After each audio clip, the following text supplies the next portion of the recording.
Welcome to Lone Star P3 Live. I'm Kate Greer, and with me today are two leaders whose work is directly impacting educational attainment across the state of Texas. We're going to spend the next hour digging into how House Bill 8 from the 2023 session reshaped higher education, student outcomes, and economic prosperity for Texas. I've got a set of questions, as always, to get the conversation going, but if you have questions, please feel free to submit them in the chat, and we'll get to as many as we can throughout today's conversation. Let's learn a little bit more about our guests today. Ray, you lead the Texas Association of Community Colleges, but you also have experience at the Texas Higher Education Coordinating Board and as a chancellor of a higher education institution. So Ray Martinez, tell us a little bit about your background and what led you here today. Happy to do so, Kate. Thank you for having me today. I'm pleased to be here to have a great conversation about higher education policy and K through 12 policy. My background is in public policy. I'm an attorney by training. I grew up in a small one high school town in South Texas, Alice, Texas, close to Corpus Christi. I'm a first generation college graduate. My parents were both working class. My dad, an auto mechanic. My mom raised my older sister and I, and they encouraged success through education. And so I've been really proud to be able to take my formal education, my undergraduate degree, my law degree, and work in the public policy space for most of the last 30 years or so. 20 of those years now in the higher education space, as you said, in various capacities. I've been able to see the higher education policy and funding landscape from different perspectives. As a chancellor for an online university, WGU Texas, as an advocate for our liberal arts colleges across the state, and then working for our higher education coordinating board when Commissioner Harrison Keller was there, seeing public policy and the formation of post-secondary policy from that state agency perspective was really valuable. And now for almost the last 4 years, this summer will be 4 years, heading up the Texas Association of Community Colleges and working with the front line, the sector of higher education that really is the front door, if you will, of higher education.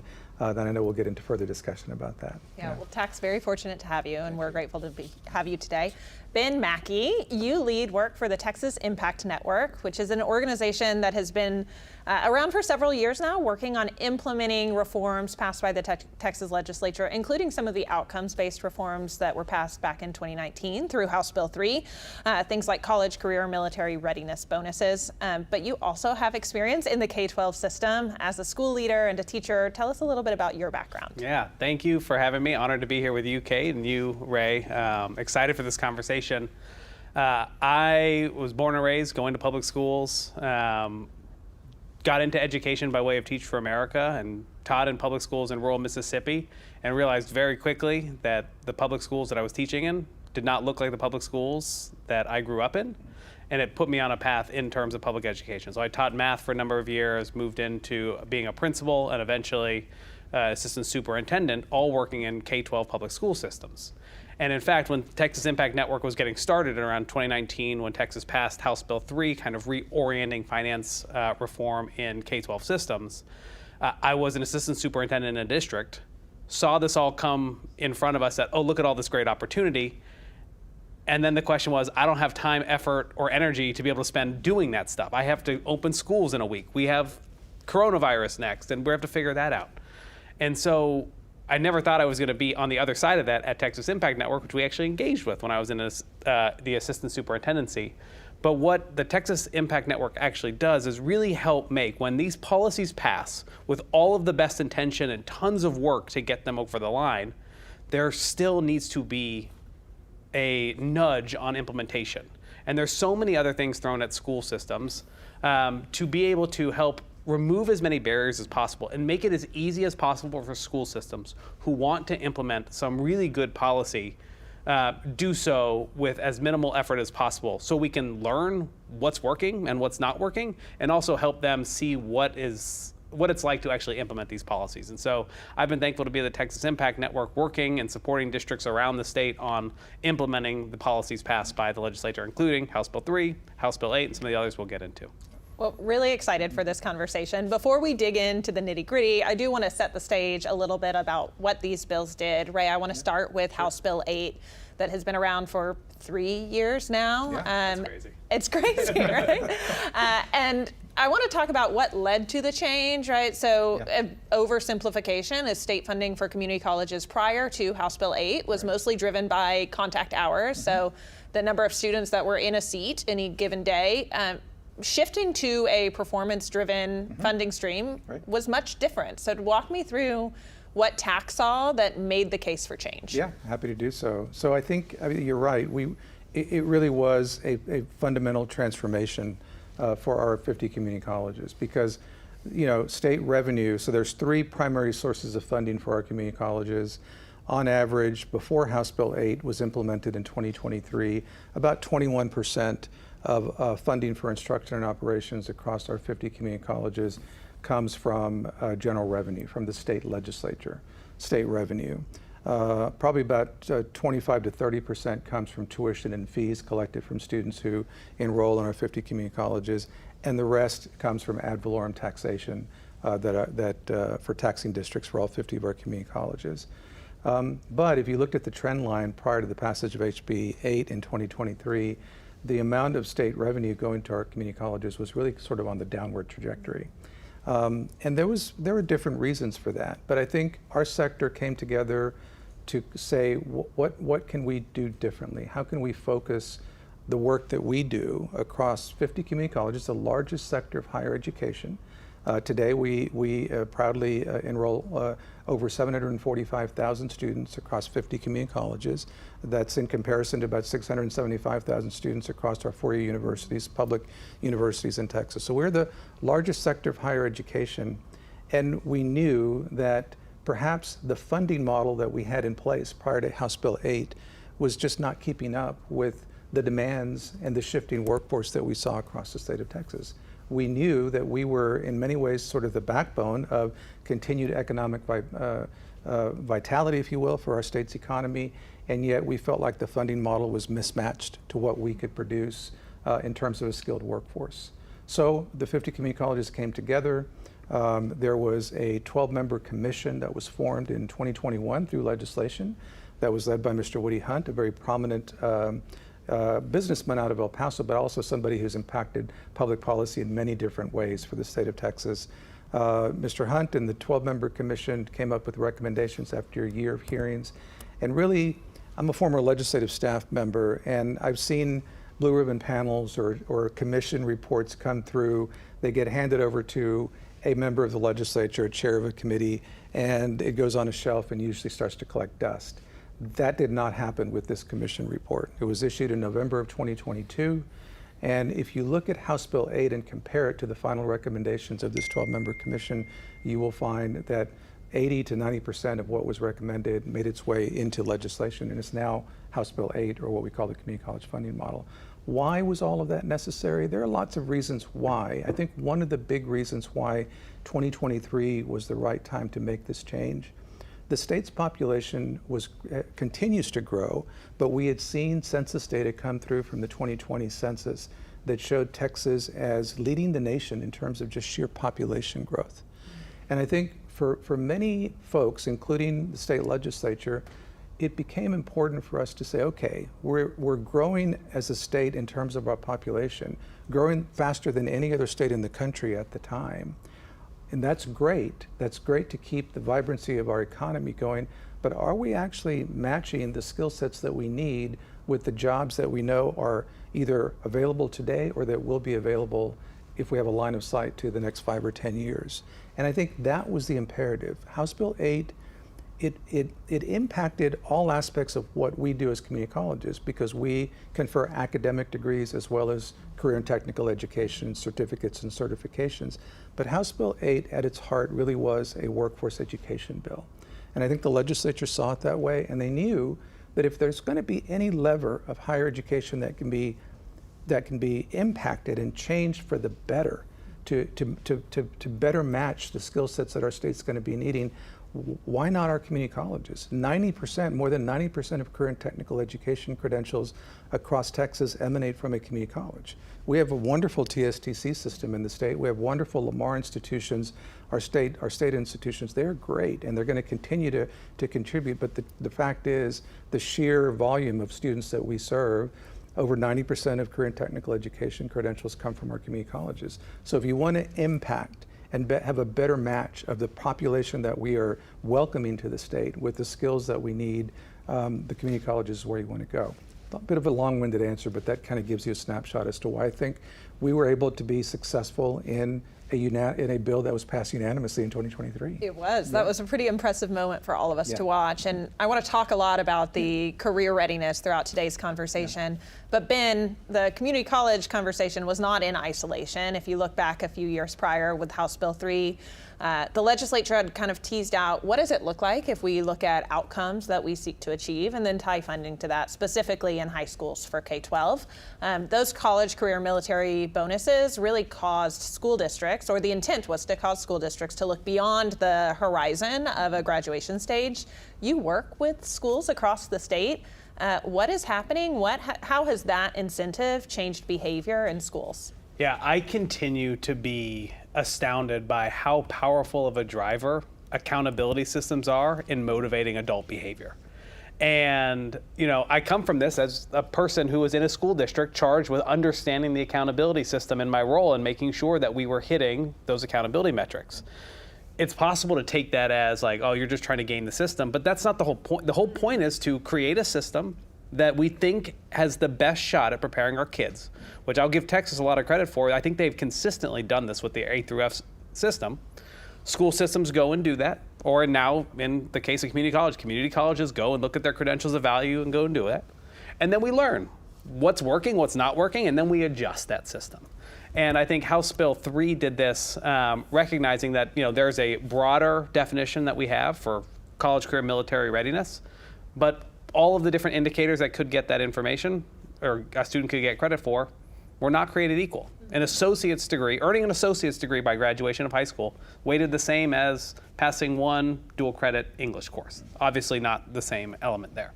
And so House Bill 3 actually added a bonus that gave school systems incentive to have their students and their seniors reach a higher bar of rigor that would better prepare them to succeed in community college or four-year universities or career wherever they happen to go. And we have seen that start to change behavior. We have seen a lot of different conversations happening in school districts. They are making connections between what they're going to pursue and their strategies for getting students ready based on what they could also earn these bonus funds for, above and beyond the accountability system. However, I would just note, I think we'll continue to see this in any of these kind of outcomes-based formulas, is that there's still misalignment. And so we have these two systems, these outcomes bonus funding that gives school systems extra funding if they have students meet this higher bar, but they're still judged on A through F. Mm-hmm. And those two are still different from what colleges are focused on. And so how do we get in a place where we can align these systems across the board, align these incentives, so that adults, whether they are in K-12 systems or higher ed, are actually working towards and have the same common definitions for student success? Yeah. I love that thought about ultimately, how do you do systems alignment? Before we get kind of meta, this does have real impacts on students across the state. And I think we've moved so far beyond our traditional understanding about a student graduates high school and then enrolls in college, either 2-year or 4-year. You're seeing a lot of blending right now. So for a moment, I'd love to hear you both talk about or set the scene for what this means for a high schooler who may be a junior. Let's say she's taking dual credit courses, she's met her TSI readiness benchmarks. How do these systems work well together in an ideal state? So Ben, maybe take that question. And when I was teaching high school and when I was a principal, really, yes, you cared about what happened to kids after they graduated, but really the end was graduation. Yeah. Mm-hmm. For school systems, for schools, for principals, is we graduate our kid and we hope that they are ready to go. We think we've done everything we can and we wish you luck on your next journey, and that was the end. What House Bill 3 started to change, I think House Bill 8 now carries on in exponential fashion, is that actually school systems shouldn't be, K-12 school systems shouldn't just be focused on graduation day. They actually have a responsibility beyond that. to make sure that students actually go take the next step, whether it be in career or military or college, and move in that pathway so that there is more of a handoff. And I've seen school systems and school boards, superintendents radically change their perspective in terms of we're not just focused on graduation rate anymore. I see far less conversation happening about graduation rate, which graduation is important. But that's not, we don't graduate for the sake of graduation. We graduate students because we think it gives them the skills to move on and be successful in a choice-filled lives. And now we see school boards and superintendents focused on how many students are ready to take college classes without remediation. How many of my students are actually enrolling in a post-secondary institution or have a certification that will get them a job in a field that has high demand or go into the military. And I hope that we continue to see this. And I'm so curious to hear on the higher ed side from you, Ray, around like how now colleges are thinking about this. How do we build those relationships with school districts? Because I'm starting to see that happen on the K-12 side a ton, is that we actually see incentive for community colleges, for universities, and high schools to figure out how do we better align our work, knowing that the vast majority of our students stay within the region that they're born and take our jobs in the region and contribute to our cities and our counties across the state. Yeah. Ray, what does it look like for Great community passion, colleges? and I'll build off of what Ben said. I mean, as you were talking, Ben, it occurred to me that, you know, I mean, think about this funding formula that we used to have, where our colleges were just looking at a set census date, the 11th or 12th day of the spring or fall semester or class day, and that's how their state funding was set, from just like that number. And how we are in such a different mindset just now. This is year 3 of our new funding formula, 2 full fiscal years under our belt, and how our perspective has changed so dramatically. So what you were saying about from a K through 12 perspective, or in high school, it used to be that it was just a matter of getting to graduation and not really having a line of sight to what happened afterwards, to the handoff. And that was true, I think, on our end. Like, okay, we have enrollment, we got our state funding, now what? Without a clear line of sight to looking at the student, the progression of the student, and the credential that the student earned, but not just conferring the credential, but actually being able to start to dig into the data to say that credential really does have value. And that's what's so different about this funding formula. We didn't just pass now I'm talking about HB8 specifically, we didn't just pass a funding formula that says, we'll give you funding for transfer, we'll give you funding for dual credit. That's part of the formula, but the heart of it is really what we call credentials of value. And credential of value isn't just a term of art, like, you know, okay, you gave a credential of value, now move on. It's a credential value that Texas has operationalized in a way that no other state in the country has operationalized it, to the point that we operationalized it when HB8 was passed through rulemaking through the summer of 2023. But we've now refined it even further with legislation passed in 2025 that says, you know what, that's not good enough. We want to look even closer at what a credential of value means for our associate degrees, and we'll give you 2 years to look at the same thing for all of your certificate level programs. So again, Ben, I completely agree with you that it is, for us at least in the post-second, and I'll talk specifically community colleges, it has changed our line of sight. Not that we've always cared about student success. That has always been true.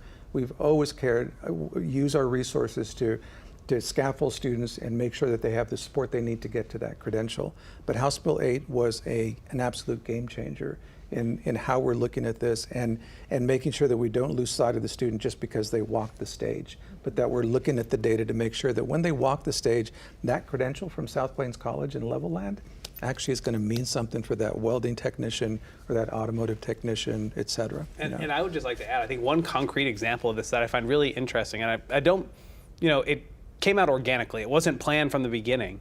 But in the House Bill 3 formula that incentivizes K-12 school systems, they actually receive additional funding for the percentage of their students who are enrolling in post-secondary institutions. So they are getting funding for something that is happening that we used to would have said is the community college's job. And now community colleges, through House Bill 8's FAST, is actually getting funding for what is happening in high school and if students are taking dual credit courses here. So we've started to create this policy structure that is actually incentivizing colleges to care more about what is happening in high schools in high schools to care more about what is happening to their students in college, which I think is a net benefit for the state of Texas. Totally agree completely. And we didn't just say dual credit. We said you have to complete 15 semester credit hours of dual credit for it to be a fundable outcome. That's a key on the post-secondary side. Well, and longitudinal data shows that that 15 hours has a meaningful impact on a student's likelihood to persist and complete. Absolutely meaningful. Even recent data that was produced through a few of our public universities here in Texas. There's some papers that are out that came out in February that reinforce that notion, Kate, that 15 semester credit hours seems to be that sweet spot, that you don't want to go too far below it, you don't want to go necessarily above it. You could, but 15 is going to be indicative of a higher persistence and higher completion rate for those students that do complete at least that much dual credit. It's working. It's working. Well, and Ray, you mentioned that we've always been focused on student success, and that's absolutely true. And you're seeing that these fundable outcomes and the money the state is investing, it's just not going toward, professors or instructors. There's also wraparound supports, things like peer advising that you're seeing colleges invest in. So tell us a little bit about how this maybe has catalyzed the way that colleges are able to further their support. Absolutely. I mean, we greatly appreciate the fact that for now the two legislative sessions in a row, the legislature has put additional funding into our formula. We had something like a 23% increase in formula funding when HB8 was passed in 2023. We went from about 1.9 billion in formula to about 2.2 billion and change for the biennium. And now the biennium that we're in today, 2025, we had another increase of about $200 million or so, and it has really helped to increase the outcomes across our 50 community colleges. Now, it's not just a question of, well, now you have more state funding. It's what are you going to do with that state funding? And I get the privilege, especially when we're not in session like we are this year, of traveling to different campuses, which I used South Plains a while ago because I was just there 2 or 3 weeks ago. In fact, Governor Abbott was there as well at South Plains College to tour their automotive technician and welding programs. I mean, I get to talk to CEOs, I get to go visit these campuses, and what we're seeing a lot of is using the additional funding that's coming to our 50 community colleges for things like Laredo College and Texarkana College are very proud and talking very publicly about. They have started peer student success programs where they're taking recent college graduates from Laredo College or Texarkana College, getting them a job, bringing them back to the campus to mentor students that are currently still going through the educational process. That peer-to-peer mentoring and student advising is critical. Those are the types of programs that we're seeing. We're seeing investments that are across our colleges that are really squarely focused on improving student success through advising, through expanding particularly career and technical education programs that we know are in high demand, advanced manufacturing, healthcare services, IT, and AI is expanding. All of that is benefiting because this funding formula is working.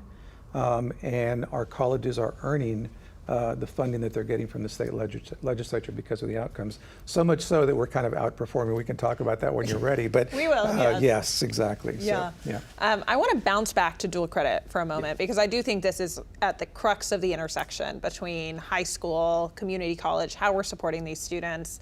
Recent research, Ben, has showed that 45% of Texas community college dual enrollment students actually re-enroll in that community college after high school graduation. So this shows that dual credit is also somewhat of a pipeline for those colleges. Ben, from your seat, when you're helping schools think about how to scale dual credit strategies, what are some of the promising practices that you're seeing come to life? Yeah, and so one of the programs that Texas Impact Network is currently working with is we have what's called the Priority Regions Proof Point Grant. So we've identified 19 school systems, 9 colleges across the state of Texas, ranging from 2 of the largest districts in the state to the 6th smallest district in the state. So varied sizes that are actually working in partnership with their colleges to build out proof points and figure out these elements that are working. I think all of the the specifics of the promising practices range anywhere from having a specialized cohort of 9th graders that is going to go through this experience of engaging with higher ed and dual credit courses together and builds a community around that. I've seen others that have built out a very thoughtful sequence for students beginning in 9th grade, helping them see the pathway into dual credit and eventually into what does the credential of value look like? What are my options after this? It really boils down to 3 key points that we have seen. Number 1 is authentic collaboration between the colleges and the high schools. Actually building out and having ongoing conversations, not one place in time where we just plan a pathway and then we're done with it, but how's it working? What's working with you? How are the students doing? So actually building those relationships has been by far the most important thing. Second is the advising. How are students getting a new type of advising, frankly, from what we used to do? I don't know about everybody else's experience. My experience, if I had a counselor throughout high school, I didn't know them. They probably met with me one time my senior year to make sure that I had done some applications, and that was it. But how are we starting? We're seeing, how do we actually start advising earlier in 9th grade? Thinking about different pathways, not to lock a kid in, but to give them a sense of this. One of the promising practices that's also coming out of the Valley is that the high schools actually are partnering with their community colleges, and community college advisors are going to campus and meeting with 9th, 10th, 11th, and 12th grade students to help them see this. Not only does it help them see their pathway, but it also sees that, hey, I can be a student at STC. It's like they're coming to me already. Like I'm excited to go to that campus eventually.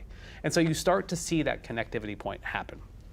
And the final one is really just about organizing the data systems. So often principals and counselors and folks are thinking just about the data they have in front of them.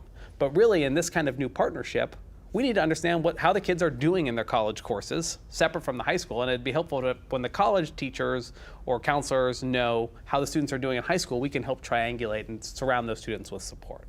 But I really want to go back to one point just real briefly, is because I think you made this point about, we were always focused on student success, and I've worked with a lot of school boards and a lot of school principals and superintendents. Everyone I've ever met with is focused on student success. What I think is different about what Texas is doing through these 2 things that I cannot overstate the impact of is Texas is doing the hard work to actually define student success collectively, as opposed to allowing each individual to create what student success is for them. How are we going to define credentials of value? Where is the cut going to be? That's a lot of hard, nuanced work, but I think it's so critical because it helps us all speak the same language regardless of what system we're in. Great point. Yeah. I totally agree. I think when you are able to make that implicit, explicit, you then create a bar that everyone knows where you're striving to get to. Ben, you talked about these partnerships and proof points, and I'm curious to hear from both of you on this. Ben, I'd like to start with you. Not every school or region has the institutional capacity of a Dallas or a Houston or a Fort Worth. So talk to me about, in those proof point regions, how you're seeing smaller institutions without that vast capacity weigh in and be able to be successful in this. And then Ray, I want to hear from your smaller colleges too. Yeah, and I think this is especially prescient for the state of Texas, where 75% of our school systems have less than 2,000 kids in them. But size is not actually an excuse. In fact, there's a lot of additional opportunities for smaller districts to seize this. That it's almost, you will struggle more so if you don't figure out this pathway forward. I think one key learning we've had out of smaller districts is there is a separate bill that was passed by the legislature, I think 3 years ago also, but it might be a little fuzzy on that, around rural pathways of excellence. So RPEPs are what they're called. It's about ways for small districts to band together. And while I might, as a small district, be able to only offer one pathway because that's the teacher I can pay for, and otherwise if it was welding or automotive or education, like that was the option. Now I can band together with other small districts and my local college and actually create opportunities to share those pathways across multiple, creating opportunity for all these students. Yes, there's a little bit of work to do that, but there's also additional funding for that from the state that can be unlocked for more students. Not to mention more funding it'll unlock for House Bill 8, from House Bill 3. So there's ways to stack these up in ways in small districts that allow them to be more thoughtful about their resources, but it requires collaboration and partnership, which is a little bit different than how we've run districts for as long as probably time immemorial, which is like, this is my district and I'll figure out what to do here in my district. It's actually forcing us to think about collaboration. Yeah. Totally agree. So Ray, you have 4 or 5 school districts coming to a local community college saying we need all these pathways. Yeah. Are they able to deliver? I mean, I think they are. I mean, of our 50 community colleges, I think there's a new accountability system that the coordinating board released in the past 6 months or so, but I think 24 or 25 of our 50 community colleges are defined as either small or medium. Medium, I think, up to maybe 7,500 student population, maybe 8,000, and below small 5,000 students and below. Of those 24 or 25, about 7 or 8 are small, so they're less than 5,000 student population. I've visited all sizes of our colleges in the nearly 4 years that I've been with TAC, and I see the same level of success and collaboration, whether it's a small college. Galveston College is one that has a very strong relationship with their local ISDs, MOUs in place, and a commitment to trying to ease that transition from a student perspective to make it as seamless as possible. We have a lot of work to do there, but there's a lot of effort to do that, as well as medium-sized colleges like South Plains, where I was at, that they're doing the same thing. We're also grateful that part of House Bill 8, and again, this was a recommendation from the 12-member commission, was to set aside a portion of formula funding for those smaller colleges that don't have the capacity to generate enough funding for instruction and operations through the collection of ad valorem taxes. I grew up in Alice, Texas. My hometown community college is Coastal Bend College, which is headquartered in Beeville, not far from my hometown. And what Coastal Bend College can collect through ad valorem taxation in their taxing district is very different than where I live now, which is in central Austin and for Austin Community College District. And we're grateful that the legislature took the recommendation from the commission to say, yes, we're going to create not just a performance tier funding, which is 95% of the funding, and that's the heart of HB8. It is credentials of value, dual credit transfer, and then some student demographics where you get additional funding. But they created a base tier funding as well. It's a complicated formula, but as of this fiscal year, as of today, 20 of the 50 community colleges qualify for base tier funding, and it's usually those smaller, rural-based community colleges that just struggle with collecting enough funding from ad valorem taxation. That is incredibly helpful to these colleges to be able to have that additional level of state appropriation and state support. You touched on some of the weights or the formula calculations that exist for economically disadvantaged students, adult learners, academically disadvantaged students. Right. And all of that is, I think, at the heart of these performance gaps or achievement gaps that you see between different kinds of student populations. So I'm going to ask you a data question, which is that are the weights working? Are the weights working as we intended? Are you starting to see those additional funding allocations for these student populations close some of those gaps? Yeah, I think it's a little early yet for us to know from a lot of data whether that's working. I can tell you anecdotally, I hear a lot of positive things from the folks that I talk to, both our chancellors and presidents, but even beyond that, you know, we interact a lot with faculty members, we interact a lot with student advisors and success coaches at our community colleges. And we're hearing a lot of positive results about the fact that this increased funding is also tied to these 3 student demographics that you just mentioned: academically disadvantaged, economically disadvantaged, and adult learners, defined as 25 years of age and older when you confer the credential. There was a very intentional approach to HB8 to include, I mean, you know, you could think of other student demographics that maybe are deserving of some aspect of the funding formula, but we wanted to keep the formula as, in a sense, as simple as possible. And the research shows that low-income students that are not yet college ready or need a little bit more student support services to be able to be successful through their post-secondary journey, and then adult learners are the key student demographics that will move the needle.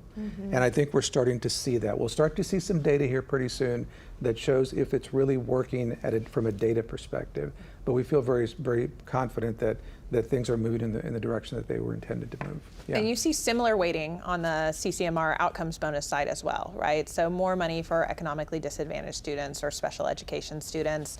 Ben, are you starting to see districts shift their practices as well, or achievement gaps close? Are you starting to see those differentiated funding streams impact student experience? We are definitely seeing the funding stream in its existence start to influence how school systems, superintendents, or boards are thinking about this. They see the opportunity to earn extra funding. I think a gap, and something that is different from the House Bill 8 formula, is House Bill 8 is your funding formula. House Bill 3 outcomes bonus is just that. It's a bonus. So it's great if I get it, but it's not functionally changing how I either operationalize my district, what I could expect, and or my accountability system. So I think if I were to have a magic wand and recommendation is like, how do we actually build that higher bar into what school systems are held accountable to through the accountability system, and or the actual funding formula itself, I think would change practice faster. But that's not to say it's not changing practice. Yeah. We do have an audience question that I think teases out, Ray, your earlier point about sometimes outcomes run ahead of appropriations and the dependency that community colleges are tied to state funding. And so the question is like, do you anticipate long-term commitment to funding colleges through House Bill 8? And I think another way of looking at that is we're in a moment right now where colleges have outperformed what appropriators anticipated. So talk to us a little bit about that balance and conversations you're having. Yeah, no, I'll do my best to, you know, these are moving parts that are still moving to this moment, right? When House Bill 8 was passed in 2023, even with the recommendations that came from the commission, we all knew that this was a work in progress. When you pass transformative legislation that House Bill 8 is, we knew that there would be, in a sense, growing pains as we began to implement the formula. And so now, this will be our second legislative session where we're coming to the legislature to say, here's how things are going. In 2025, we found ourselves in a somewhat similar situation where not enough funds had been appropriated through our formula to be able to allocate funding for all of the outcomes that we produced during fiscal years 24 and 25, which was the first biennium of implementation for House Bill 8. The legislature was very generous in 2025 to be able to give our community colleges $89.5 million in additional funding for that biennium through the supplemental appropriations bill.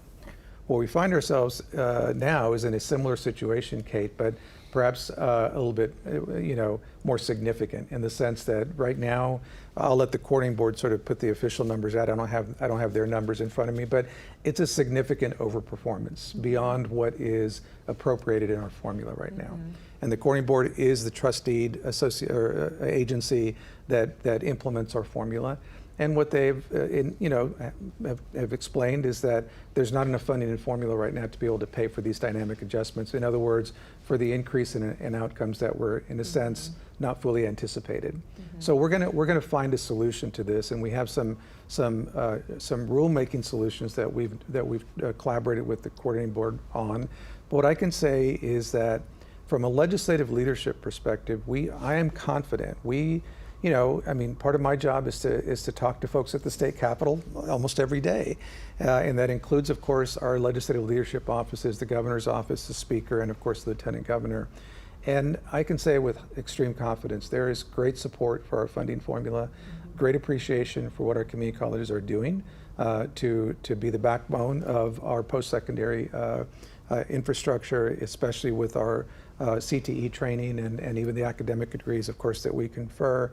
So I'm confident that even with this kind of overperformance, that we're going to find solutions and we're going to find support from the legislature to help address this. And more importantly, we're going to continue to work with the coordinating board to build in some structural changes that make the formula more predictable and ultimately more sustainable. We realize that going back to the legislature every session and saying, can you include us in a supplemental bill, is not a great way to sustain a funding formula like this. We're going to very respectfully ask for inclusion in one more supplemental in 2027, but we also understand that we probably need to take a look at the formula to see what we need to do to make it more predictable so that we can live within a state appropriation. The coordinating board also has a forecasting model that seems to have been a little off going into the 2025 session because we outperformed it so significantly. And we're working with Commissioner Rosser to make some, to support changes that they'll make to their forecasting model that helps to alleviate this problem going forward. But we have confidence that there's strong support across the board, especially with the legislature for our funding formula. And I would add that I think this is the reason why implementation is so important. You can have the best theory in the world, the best policy passed that gets unanimous approval and everyone thinks this is great. But inevitably, when it actually gets into the messiness of implementation, it reveals a whole lot of other things. And this dance, I think, is exactly what we should be celebrating, is this dance where we put forth a best guess about what we thought was going to be the right formula to impact and change adult behaviors, which will impact student outcomes. And that happened. Yep. Colleges across the state said, all right, that's the new bar, this is what I need to do, and they did it incredibly.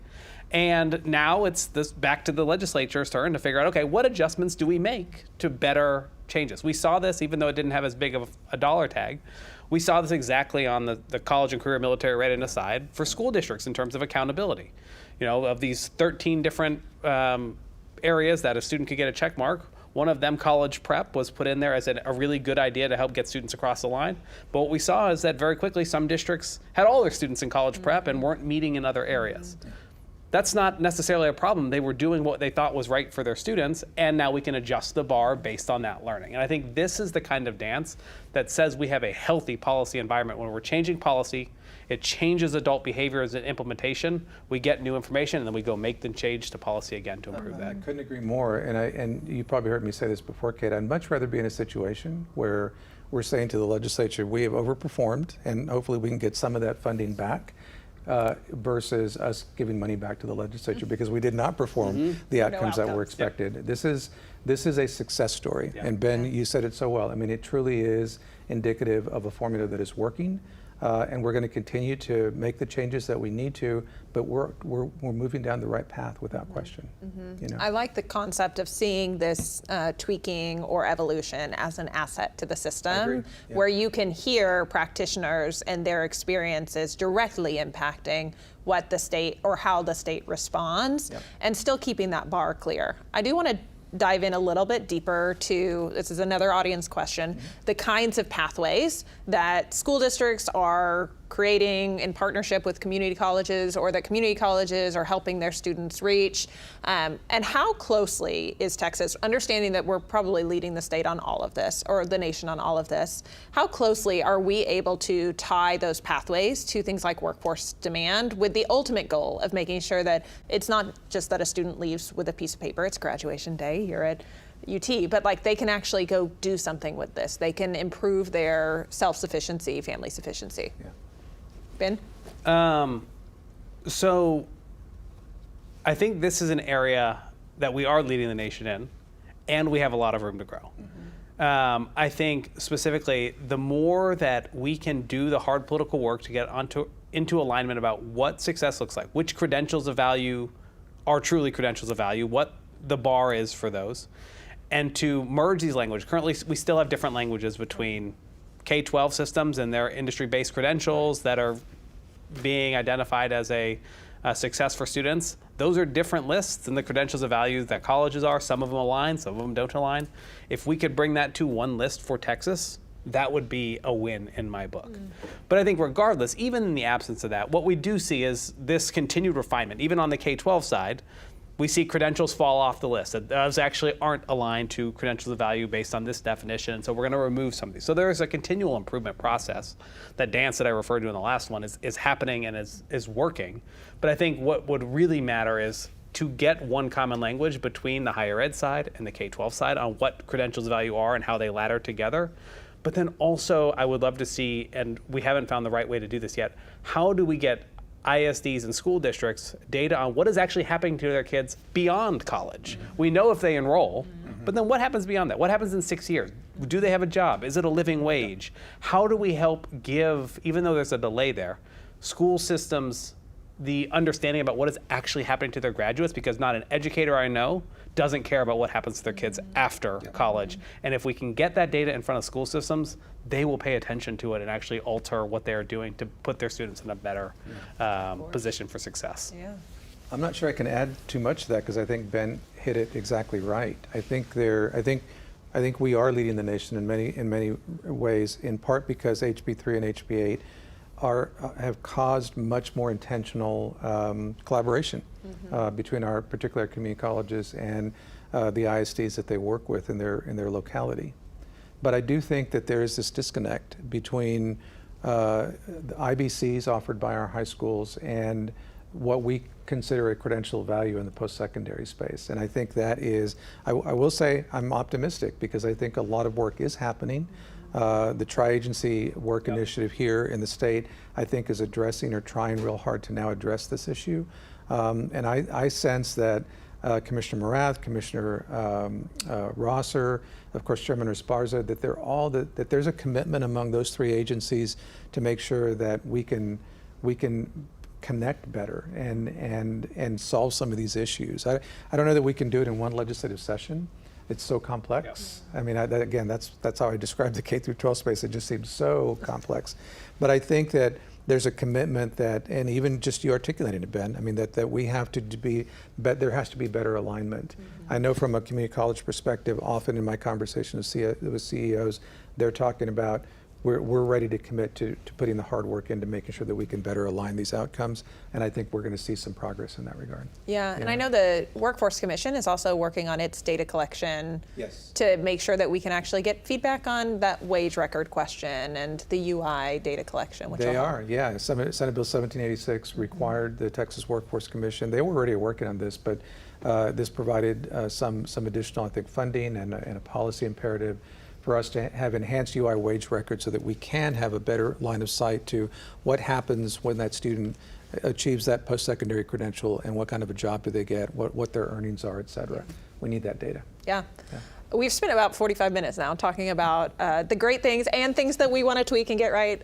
But I want to zoom out because Texas is really at the forefront of this. And Ray, you've told me that you get phone calls all the time from other states. What are they asking you about? What do you tell them you have to get right? And Ben, I know you too. You're also fielding calls on the K-12 and high school space. So while Ray answers, I want you to be thinking about, like, what are your phone calls like? Yeah, I do get a lot of outreach from folks around the country. Many of my counterparts, because there are community college associations like TAC that exist in about 20 or 25 other states across the country. We talk to each other, we network with each other. And I've done many Zoom calls now and some in-person convenings, of course, from other states who just want to know, they're just fascinated by how did you transform your funding model? Why did you choose to do it in one fell swoop versus in stages? Yeah. I do sometimes wonder about that one myself, but no, we were too late now, right? No, we were absolutely committed to saying this has got to change, and it just has to happen all at one time, which it did. So those are the questions are around how we got bipartisan support the way we did. What did we do to generate the recommendations? I mean, you know, some of these can translate to other states, but some of the things that we did here in Texas, they're not going to easily translate. But you know, a blue ribbon panel or a commission to look at things and make recommendations, I think is universal. A lot of states have been interested in who did you put, you know, what stakeholders did you have in that commission, and so was it all just community college folks? And of course the answer is no. It was some elected officials. It was a trustee or two. It was 4 or 5 community college presidents, and then business and industry representatives. All of that is what they're asking about, and it's indicative of the fact that we are leading the nation. I can't say this enough that you know, we've taken a funding formula and we've operationalized. I mean, when I joined the coordinating board in January of 2020, Harrison Keller became commissioner in October 2019. He invited me to join his leadership team. I became deputy commissioner for academic affairs and workforce education, and it was a very different environment that we had. You know, as we were preparing for, we started talking about this notion of credentials of value. We started embedding it into the updated higher education strategic plan for the state. But there really wasn't, it was just a thought at the time. It was like what we knew other states were talking about it. We embedded it into our revised state strategic plan. I forget the name, Building a Talent Strong Texas. Whew, it's coming back to me. and within a few years into the HB8 formula, we actually took that term of art and we actually operationalized it into a formula.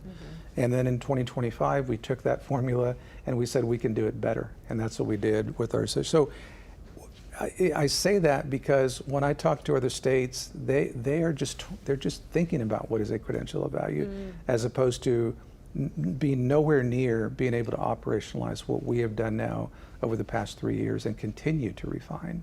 So I'm on a bit of a soapbox there, but it really is proud to be in a state that is as innovative, as transformative, as bold as we have been, I think, in moving this funding model. And I'm proud of our 50 community colleges because, you know, talk about a status quo sector. I mean, for most of the country, it's hard to move policy in this manner, and especially when you're community colleges that are decades old doing things a certain way.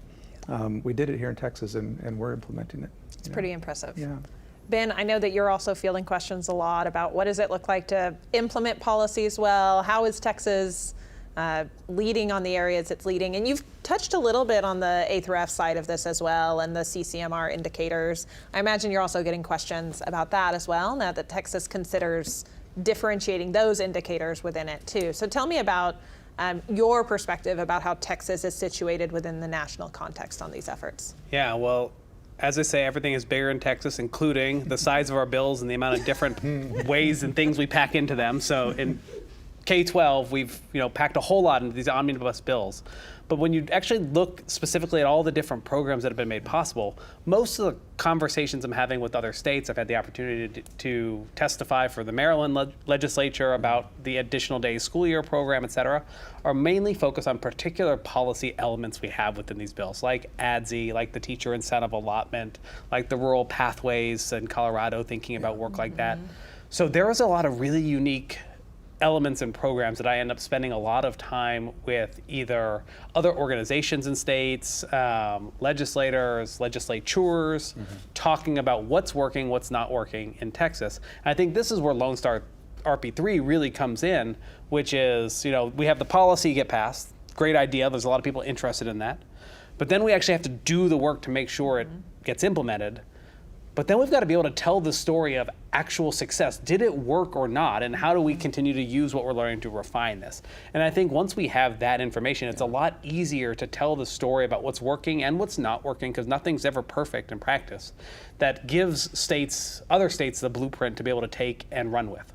But I do think there's a flip side to that. And I truly believe Texas is leading the nation in this work, but there is still so much we can learn from other states, be it the Mississippi Miracle in Mississippi or Louisiana or Ohio. Yep. So I think we have to be really thoughtful about how we are looking and interacting with other states and what can we learn there. How do we bring it back and pilot it somewhere here in Texas to see if it works, and then use that as a proof point to go advocate our legislature for expanding that program. So I think there's still a lot of opportunity and learning that can be out there. Yeah. I want to get us back to this idea of these systems working together, because we've talked a lot about community college finance overhaul, dual credit incentives, A through F refinement, CCMR bonuses. And LONESTARP3 has done some work saying this needs to be studied as a coherent system, right? We can't continue to keep these things as high school is one world, community college is another world. So I wonder, Ben, we'll start with you, but Ray, I want to get your thoughts too. When you look across these pieces of policy, where do you see the strongest connections starting to form to get us to that ideal state of a truly coherent system? I think actually the strongest example of this is between community colleges and their high school partners right now. Point blank period, both House Bill 8 and House Bill 3 incentivized that connection, and we are seeing that happen with regularity across the state regardless of size. I think that is the first connective point between the community colleges and their high schools located in the same cities, working very closely to one another, actually see their own financial outcomes, but more importantly, their student outcomes bound up within each other. I think there is a lot more to think about as we think about alignment. If we can get that alignment right there, then that opens the doors to aligning with four-year universities and workforce and then middle schools and elementary schools. So I think there's a lot of work that can be done there. But to me, point blank period, the connective point between community colleges and their local ISDs is by far the part that we've pioneered the furthest in my perspective from the K-12 side. I would build on that and say that I agree with what Ben just said, obviously, but I live in the policy space, and I think for me, a very positive development is that, I don't know, it feels to me, I was counting how many legislative sessions I've been around. I'm old. This will be my 15th. You gotta tell us. This will be my 15th, either as a staffer or as an advocate for some sector of higher education. And it feels to me like in the past, even at the legislative perspective or among members, there's a bit of siloing going on, that if they consider themselves to be sort of a K through 12 person, I protect my turf and my territory, versus post-secondary, those that sit on the higher education committees, et cetera. I feel like that is evolving in a very positive way, that folks at the legislature, I think staff get it, and many of the key staff members, of course, but you got to get the member to actually fully understand and commit that we have to be very deliberate about addressing some of these still siloed aspects of the policy that lives in K-12 versus post-secondary, and that we have to be very intentional and sometimes even bold to try to make sure that from a student perspective that it is a seamless transition throughout the K through 12 experience into post-secondary or into workforce. And I sense that we are coming to, again, I don't think you can solve issues in one session alone. I mean, that's just the reality. But I think we've been making steady progress in breaking down these silos over the past several legislative sessions, maybe longer.